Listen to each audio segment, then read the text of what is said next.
চুরি ও ছিনতাই হওয়া মোবাইল ফোন উদ্ধার করে প্রকৃত মালিকদের হাতে তুলে দিল মাটিগাড়া থানার সাদা পোশাকের পুলিশ।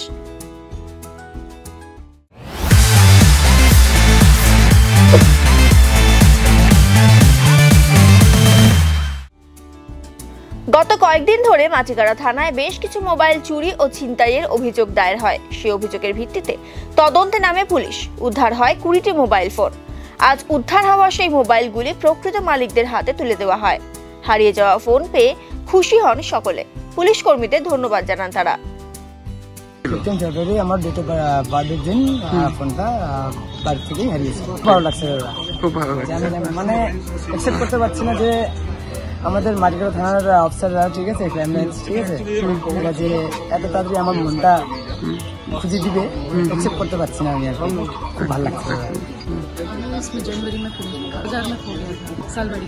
এটা শিবমন্দির হারিয়েছিল। শিবমন্দিরের হাইওয়ের উপরে একটা ফোন এসেছিল, তো ফোনটা আমি রিসিভ করার জন্য স্কুটি দাঁড় করিয়েছি। সেই সময় পাশ থেকে একটা হাই স্পিড বাইক এসে পকেট থেকে সাইজ করে, মানে আমি নেওয়ার আগেই সাইজ করে নিয়ে পালিয়ে যায়।